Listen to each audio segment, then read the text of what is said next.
ఉమ్మడి నెల్లూరు జిల్లా గూడూరు నియోజకవర్గం చిలకూరు మండలంలో సిపిఐ జాతీయ కార్యదర్శి నారాయణ పర్యటించారు. రెట్టపల్లి రెవెన్యూ నక్కలవారి కండ్రిగలో దళితులు సాగు చేసుకుంటున్న ప్రభుత్వ మిగులు భూములను ఆయన పరిశీలించారు. ఈ సందర్భంగా ఆయన మాట్లాడుతూ నక్కలవారి కండ్రిగలో సుమారు 120 ఎకరాల మిగులు భూములు ఉన్నాయని అన్నారు.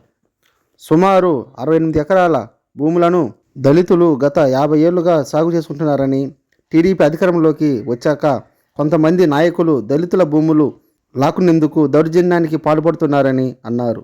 దౌర్జన్యంగా భూములు దున్నిన వారిపై చర్యలు తీసుకోవాలని డిమాండ్ చేశారు. దళితులు సాగు చేసుకుంటున్న భూములు తీసుకొని వారికి అన్యాయం చేస్తారా అని ప్రశ్నించారు.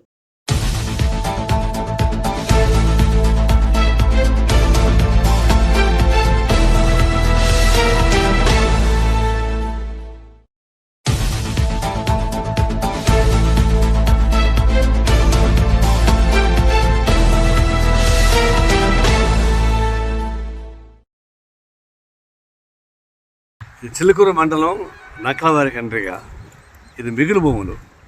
దాదాపుగా 120 ఎకరాల మిగులు భూములు.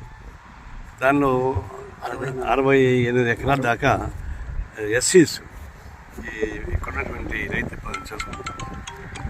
ఎస్సీస్ దళితులు కలిసి దాదాపు 40-50 ఏళ్ళుగా ఈ భూముల్ని సాగు చేసుకుంటున్నారు.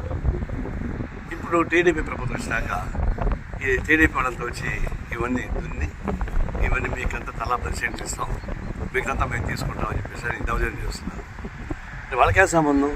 వాళ్ళు ఏమైనా రెవెన్యూ డిపార్ట్మెంట్ వల్ల ఎంఆర్ఓ వచ్చాడా, ఆర్డీఓ వచ్చాడా? వాళ్ళకే సంబంధం దున్నడానికి?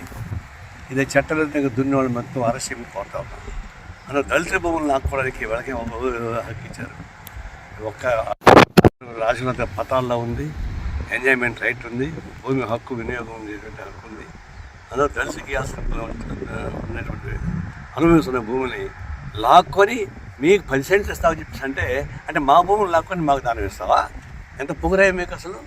ఎవరో దీని సంగతి తేల్చాల్సిందే. దీన్ని అంగీకరించే ప్రసక్తి లేదు. ఈసారి వాళ్ళని దున్నడానికి వస్తే మొత్తం వాళ్ళు పెట్టి కట్టేయండి. ఈ భూమి ఎవరైతే సాగు చేసుకుంటున్నారో వాళ్ళ చేతుల్లోనే ఉండాలి. దానికి